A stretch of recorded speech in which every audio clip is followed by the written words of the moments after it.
The Memoirs of Sherlock Holmes. Chapter 12. The Final Problem. It is with a heavy heart that I take up my pen to write these the last words in which I shall ever record the singular gifts by which my friend Mr. Sherlock Holmes was distinguished.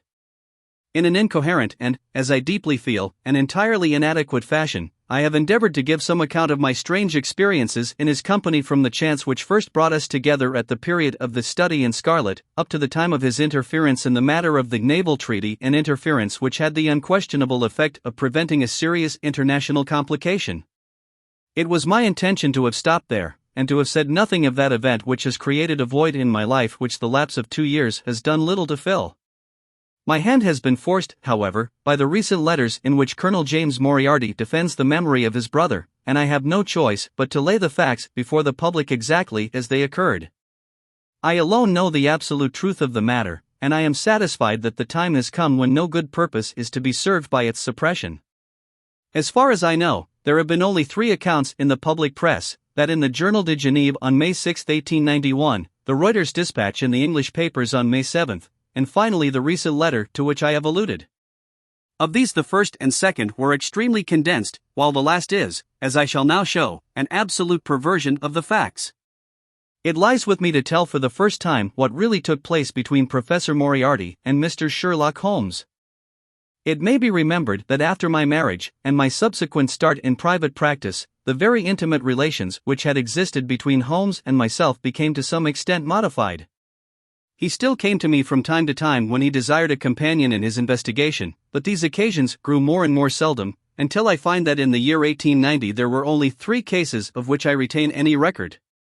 During the winter of that year and the early spring of 1891, I saw in the papers that he had been engaged by the French government upon a matter of supreme importance, and I received 2 notes from Holmes, dated from Narbonne and from Nîmes, from which I gathered that his stay in France was likely to be a long one. It was with some surprise, therefore, that I saw him walk into my consulting room upon the evening of the 24th of April. It struck me that he was looking even paler and thinner than usual. "Yes, I have been using myself up rather too freely," he remarked, in answer to my look rather than to my words. "I have been a little pressed of late. Have you any objection to my closing your shutters?" The only light in the room came from the lamp upon the table at which I had been reading. Holmes edged his way round the wall and flinging the shutters together, he bolted them securely. "You are afraid of something?" I asked. "Well, I am." "Of what?" "Of air guns." "My dear Holmes, what do you mean?" "I think that you know me well enough, Watson, to understand that I am by no means a nervous man. At the same time, it is stupidity rather than courage to refuse to recognize danger when it is close upon you." "Might I trouble you for a match?" He drew in the smoke of his cigarette as if the soothing influence was grateful to him. "I must apologize for calling so late," said he, "and I must further beg you to be so unconventional as to allow me to leave your house presently by scrambling over your back garden wall." "But what does it all mean?" I asked. He held out his hand, and I saw in the light of the lamp that 2 of his knuckles were burst and bleeding. "It is not an airy nothing, you see," said he, smiling. "On the contrary, it is solid enough for a man to break his hand over." "Is Mrs. Watson in?"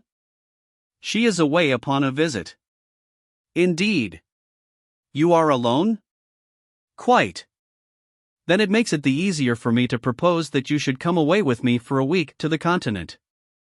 "Where?" "Oh, anywhere. It's all the same to me." There was something very strange in all this. It was not Holmes's nature to take an aimless holiday, and something about his pale, worn face told me that his nerves were at their highest tension. He saw the question in my eyes, and, putting his fingertips together and his elbows upon his knees, he explained the situation. "You have probably never heard of Professor Moriarty," said he. "Never." "Aye, there's the genius and the wonder of the thing," he cried. "The man pervades London, and no one has heard of him. That's what puts him on a pinnacle in the records of crime. I tell you, Watson, in all seriousness, that if I could beat that man, if I could free society of him, I should feel that my own career had reached its summit, and I should be prepared to turn to some more placid line in life. Between ourselves, the recent cases in which I have been of assistance to the royal family of Scandinavia, and to the French Republic, have left me in such a position that I could continue to live in the quiet fashion which is most congenial to me, and to concentrate my attention upon my chemical researches. But I could not rest, Watson, I could not sit quiet in my chair, if I thought that such a man as Professor Moriarty were walking the streets of London unchallenged. What has he done, then? His career has been an extraordinary one. He is a man of good birth and excellent education, endowed by nature with a phenomenal mathematical faculty. At the age of 21 he wrote a treatise upon the binomial theorem, which has had a European vogue. On the strength of it he won the mathematical chair at one of our smaller universities, and had, to all appearances, a most brilliant career before him. But the man had hereditary tendencies of the most diabolical kind. A criminal strain ran in his blood, which, instead of being modified, was increased and rendered infinitely more dangerous by his extraordinary mental powers. Dark rumors gathered round him in the university town, and eventually he was compelled to resign his chair and to come down to London, where he set up as an army coach. So much is known to the world, but what I am telling you now is what I have myself discovered. As you are aware, Watson, there is no one who knows the higher criminal world of London so well as I do. For years past I have continually been conscious of some power behind the malefactor, some deep organizing power which forever stands in the way of the law, and throws its shield over the wrongdoer. Again and again in cases of the most varying sorts, forgery cases, robberies, murders, I have felt the presence of this force, and I have deduced its action in many of those undiscovered crimes in which I have not been personally consulted. For years I have endeavored to break through the veil which shrouded it, and at last the time came when I seized my thread and followed it, until it led me, after 1,000 cunning windings, to ex-Professor Moriarty of mathematical celebrity. He is the Napoleon of crime, Watson. He is the organizer of half that is evil and of nearly all that is undetected in this great city. He is a genius, a philosopher, an abstract thinker. He has a brain of the first order. He sits motionless, like a spider, in the center of its web, but that web has 1,000 radiations, and he knows well every quiver of each of them. He does little himself. He only plans. But his agents are numerous and splendidly organized. Is there a crime to be done, a paper to be abstracted, we will say, a house to be rifled, a man to be removed, the word is passed to the professor, the matter is organized and carried out. The agent may be caught. In that case money is found for his bail or his defense. But the central power which uses the agent is never caught, never so much as suspected. This was the organization which I deduced, Watson, and which I devoted my whole energy to exposing and breaking up. But the professor was fenced round with safeguards so cunningly devised that, do what I would, it seemed impossible to get evidence which would convict in a court of law. You know my powers, my dear Watson, and yet at the end of 3 months I was forced to confess that I had at last met an antagonist who was my intellectual equal. My horror at his crimes was lost in my admiration at his skill. But at last he made a trip, only a little trip, but it was more than he could afford when I was so close upon him. I had my chance, and, starting from that point, I have woven my net round him until now it is all ready to close. In 3 days, that is to say, on Monday next, matters will be ripe, and the professor, with all the principal members of his gang, will be in the hands of the police. Then will come the greatest criminal trial of the century, the clearing up of over 40 mysteries, and the rope for all of them. But if we move at all prematurely, you understand, they may slip out of our hands even at the last moment. Now, if I could have done this without the knowledge of Professor Moriarty, all would have been well. But he was too wily for that. He saw every step which I took to draw my toils round him. Again and again he strove to break away, but I as often headed him off. I tell you, my friend, that if a detailed account of that silent contest could be written, it would take its place as the most brilliant bit of thrust and parry work in the history of detection. Never have I risen to such a height, and never have I been so hard pressed by an opponent. He cut deep, and yet I just undercut him. This morning the last steps were taken, and 3 days only were wanted to complete the business. I was sitting in my room thinking the matter over, when the door opened and Professor Moriarty stood before me. My nerves are fairly proof, Watson, but I must confess to a start when I saw the very man who had been so much in my thoughts standing there on my threshold. His appearance was quite familiar to me. He is extremely tall and thin, his forehead domes out in a white curve, and his 2 eyes are deeply sunken in his head. He is clean-shaven, pale, and ascetic-looking, retaining something of the professor in his features. His shoulders are rounded from much study, and his face protrudes forward, and is forever slowly oscillating from side to side in a curiously reptilian fashion. He peered at me with great curiosity in his puckered eyes. "You have less frontal development than I should have expected," said he, at last. "It is a dangerous habit to finger loaded firearms in the pocket of one's dressing gown." The fact is that upon his entrance I had instantly recognized the extreme personal danger in which I lay. The only conceivable escape for him lay in silencing my tongue. In an instant I had slipped the revolver from the drawer into my pocket, and was covering him through the cloth. At his remark I drew the weapon out and laid it cocked upon the table. He still smiled and blinked, but there was something about his eyes which made me feel very glad that I had it there. "You evidently don't know me," said he. "On the contrary," I answered, "I think it is fairly evident that I do. Pray take a chair. I can spare you 5 minutes if you have anything to say." "All that I have to say has already crossed your mind," said he. "Then possibly my answer has crossed yours," I replied. "You stand fast?" "Absolutely." He clapped his hand into his pocket, and I raised the pistol from the table. But he merely drew out a memorandum book in which he had scribbled some dates. "You crossed my path on the 4th of January, said he. "On the 23rd you incommoded me. By the middle of February I was seriously inconvenienced by you. At the end of March I was absolutely hampered in my plans, and now, at the close of April, I find myself placed in such a position through your continual persecution that I am in positive danger of losing my liberty. The situation is becoming an impossible one. Have you any suggestion to make?" I asked.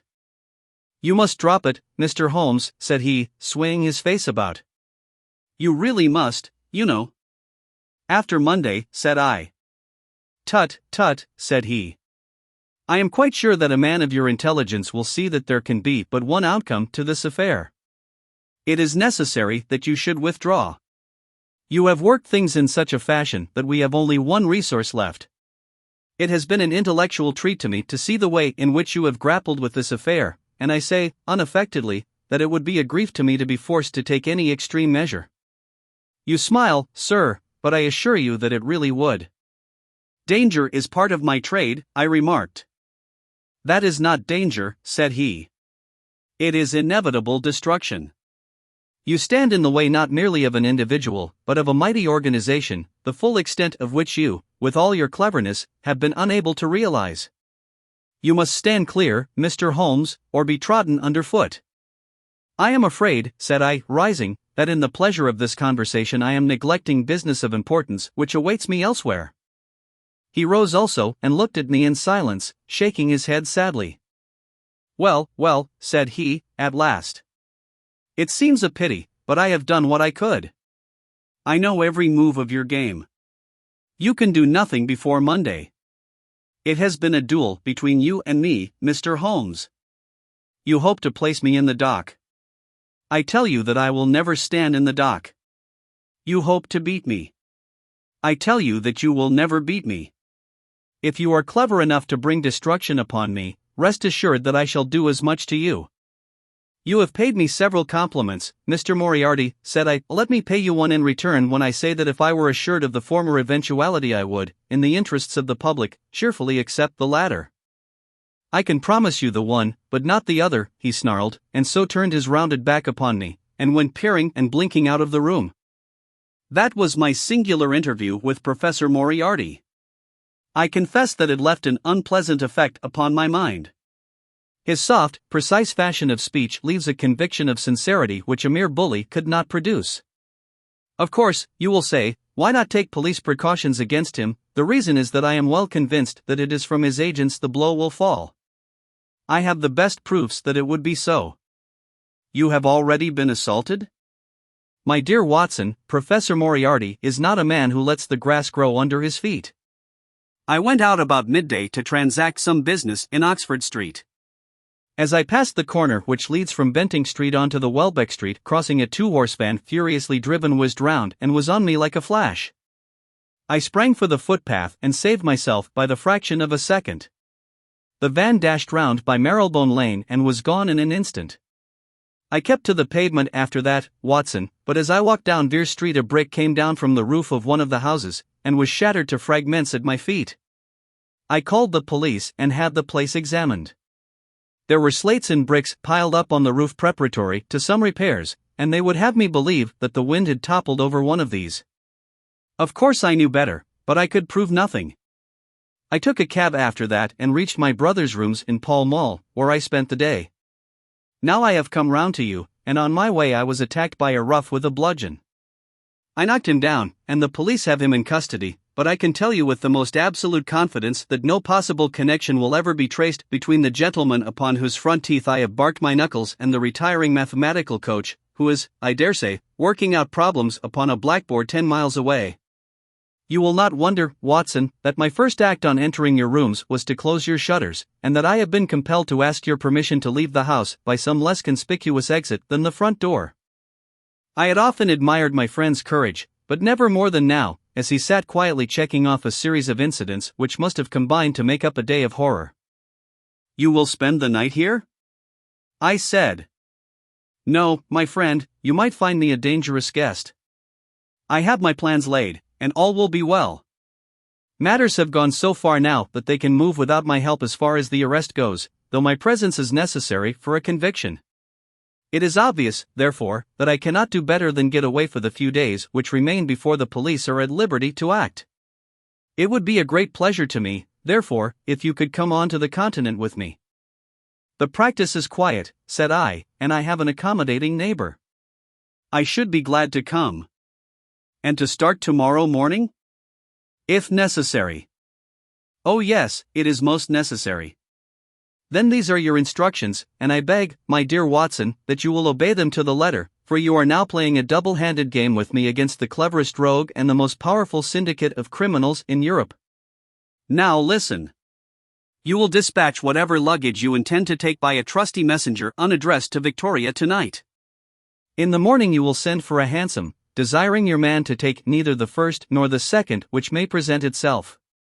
Into this hansom you will jump, and you will drive to the Strand end of the Lowther Arcade, handing the address to the cabman upon a slip of paper, with a request that he will not throw it away. Have your fare ready, and the instant that your cab stops, dash through the arcade, timing yourself to reach the other side at 9:15. You will find a small brougham waiting close to the curb, driven by a fellow with a heavy black cloak tipped at the collar with red. Into this you will step, and you will reach Victoria in time for the Continental Express. Where shall I meet you? At the station. The second first-class carriage from the front will be reserved for us. The carriage is our rendezvous, then? Yes. It was in vain that I asked Holmes to remain for the evening. It was evident to me that he thought he might bring trouble to the roof he was under, and that was the motive which impelled him to go. With a few hurried words as to our plans for the morrow he rose and came out with me into the garden, clambering over the wall which leads into Mortimer Street, and immediately whistling for a hansom, in which I heard him drive away. In the morning I obeyed Holmes's injunctions to the letter. A hansom was procured with such precaution as would prevent its being one which was placed ready for us, and I drove immediately after breakfast to the Lowther Arcade, through which I hurried at the top of my speed. A brougham was waiting with a very massive driver wrapped in a dark cloak, who, the instant that I had stepped in, whipped up the horse and rattled off to Victoria Station. On my alighting there he turned the carriage, and dashed away again without so much as a look in my direction. So far all had gone admirably. My luggage was waiting for me, and I had no difficulty in finding the carriage which Holmes had indicated, the less so as it was the only one in the train which was marked engaged. My only source of anxiety now was the non-appearance of Holmes. The station clock marked only 7 minutes from the time when we were due to start. In vain I searched among the groups of travelers and leave-takers for the lithe figure of my friend. There was no sign of him. I spent a few minutes in assisting a venerable Italian priest, who was endeavoring to make a porter understand, in his broken English, that his luggage was to be booked through to Paris. Then, having taken another look round, I returned to my carriage, where I found that the porter, in spite of the ticket, had given me my decrepit Italian friend as a traveling companion.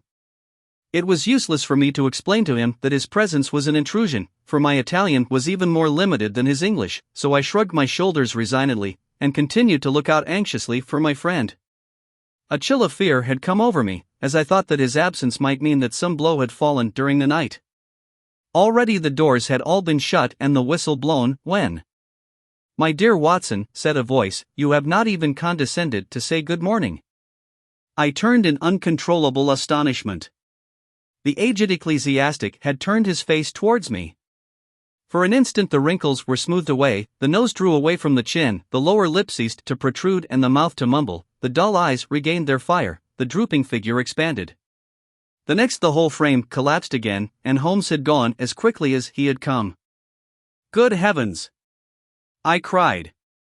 "How you startled me!" "Every precaution is still necessary," he whispered. "I have reason to think that they are hot upon our trail. Ah, there is Moriarty himself." The train had already begun to move as Holmes spoke. Glancing back, I saw a tall man pushing his way furiously through the crowd, and waving his hand as if he desired to have the train stopped. It was too late, however, for we were rapidly gathering momentum, and an instant later had shot clear of the station. "With all our precautions, you see that we have cut it rather fine," said Holmes, laughing. He rose, and throwing off the black cassock and hat which had formed his disguise, he packed them away in a handbag. "Have you seen the morning paper, Watson?" "No." "You haven't seen about Baker Street, then?" "Baker Street?" "They set fire to our rooms last night." "No great harm was done." "Good heavens, Holmes! This is intolerable. They must have lost my track completely after their bludgeon man was arrested. Otherwise, they could not have imagined that I had returned to my rooms. They have evidently taken the precaution of watching you, however, and that is what has brought Moriarty to Victoria." "You could not have made any slip in coming?" "I did exactly what you advised." "Did you find your brougham?" "Yes, it was waiting." "Did you recognize your coachman?" "No." "It was my brother Mycroft. It is an advantage to get about in such a case without taking a mercenary into your confidence." "But we must plan what we are to do about Moriarty now." "As this is an express, and as the boat runs in connection with it, I should think we have shaken him off very effectively." "My dear Watson, you evidently did not realize my meaning when I said that this man may be taken as being quite on the same intellectual plane as myself. You do not imagine that if I were the pursuer I should allow myself to be baffled by so slight an obstacle." "Why, then, should you think so meanly of him?" "What will he do?" "What I should do." "What would you do, then?" "Engage a special." "But it must be late." "By no means." "This train stops at Canterbury, and there is always at least a quarter of an hour's delay at the boat." "He will catch us there." "One would think that we were the criminals." "Let us have him arrested on his arrival." "It would be to ruin the work of 3 months. We should get the big fish, but the smaller would dart right and left out of the net. On Monday we should have them all." "No, an arrest is inadmissible." "What then?" "We shall get out at Canterbury." "And then?" "Well, then we must make a cross-country journey to Newhaven, and so over to Dieppe. Moriarty will again do what I should do. He will get on to Paris, mark down our luggage, and wait for 2 days at the depot. In the meantime we shall treat ourselves to a couple of carpet-bags, encourage the manufactures of the countries through which we travel, and make our way at our leisure into Switzerland, via Luxembourg and Bâle. At Canterbury, therefore, we alighted, only to find that we should have to wait an hour before we could get a train to Newhaven. I was still looking rather ruefully after the rapidly disappearing luggage van which contained my wardrobe, when Holmes pulled my sleeve and pointed up the line. "Already, you see," said he. Far away, from among the Kentish woods there rose a thin spray of smoke. A minute later a carriage and engine could be seen flying along the open curve which leads to the station. We had hardly time to take our place behind a pile of luggage when it passed with a rattle and a roar, beating a blast of hot air into our faces. "There he goes," said Holmes, as we watched the carriage swing and rock over the points. "There are limits, you see, to our friend's intelligence. It would have been a coup de maître had he deduced what I would deduce and acted accordingly. And what would he have done had he overtaken us? There cannot be the least doubt that he would have made a murderous attack upon me. It is, however, a game at which two may play. The question now is whether we should take a premature lunch here, or run our chance of starving before we reach the buffet at Newhaven. We made our way to Brussels that night and spent 2 days there, moving on upon the third day as far as Strasbourg. On the Monday morning Holmes had telegraphed to the London police, and in the evening we found a reply waiting for us at our hotel. Holmes tore it open, and then with a bitter curse hurled it into the grate. "I might have known it," he groaned. "He has escaped." "Moriarty?" "They have secured the whole gang with the exception of him. He has given them the slip." Of course, when I had left the country there was no one to cope with him. But I did think that I had put the game in their hands. "I think that you had better return to England, Watson." "Why?" "Because you will find me a dangerous companion now. This man's occupation is gone. He is lost if he returns to London. If I read his character right, he will devote his whole energies to revenging himself upon me." He said as much in our short interview, and I fancy that he meant it. "I should certainly recommend you to return to your practice." It was hardly an appeal to be successful with one who was an old campaigner as well as an old friend. We sat in the Strasbourg salle à manger arguing the question for half an hour, but the same night we had resumed our journey and were well on our way to Geneva. For a charming week we wandered up the valley of the Rhône, and then, branching off at Luc, we made our way over the Gemmi Pass, still deep in snow, and so, by way of Interlaken, to Meiringen. It was a lovely trip, the dainty green of the spring below, the virgin white of the winter above, but it was clear to me that never for one instant did Holmes forget the shadow which lay across him. In the homely alpine villages or in the lonely mountain passes, I could tell by his quick glancing eyes and his sharp scrutiny of every face that passed us, that he was well convinced that, walk where we would, we could not walk ourselves clear of the danger which was dogging our footsteps. Once, I remember, as we passed over the Gemmi, and walked along the border of the melancholy Daubensee, a large rock which had been dislodged from the ridge upon our right clattered down and roared into the lake behind us. In an instant Holmes had raced up onto the ridge, and, standing upon a lofty pinnacle, craned his neck in every direction. It was in vain that our guide assured him that a fall of stones was a common chance in the springtime at that spot. He said nothing, but he smiled at me with the air of a man who sees the fulfillment of that which he had expected. And yet, for all his watchfulness, he was never depressed. On the contrary, I can never recollect having seen him in such exuberant spirits. Again and again he recurred to the fact that if he could be assured that society was freed from Professor Moriarty he would cheerfully bring his own career to a conclusion. "I think that I may go so far as to say, Watson, that I have not lived wholly in vain," he remarked. "If my record were closed tonight I could still survey it with equanimity. The air of London is the sweeter for my presence. In over 1,000 cases I am not aware that I have ever used my powers upon the wrong side. Of late I have been tempted to look into the problems furnished by nature rather than those more superficial ones for which our artificial state of society is responsible. Your memoirs will draw to an end, Watson, upon the day that I crown my career by the capture or extinction of the most dangerous and capable criminal in Europe. I shall be brief, and yet exact, in the little which remains for me to tell. It is not a subject on which I would willingly dwell, and yet I am conscious that a duty devolves upon me to omit no detail. It was on the 3rd of May that we reached the little village of Meiringen, where we put up at the Englischer Hof, then kept by Peter Steiler the elder. Our landlord was an intelligent man, and spoke excellent English, having served for 3 years as waiter at the Grosvenor Hotel in London. At his advice, on the afternoon of the 4th we set off together, with the intention of crossing the hills and spending the night at the hamlet of Rosenlaui.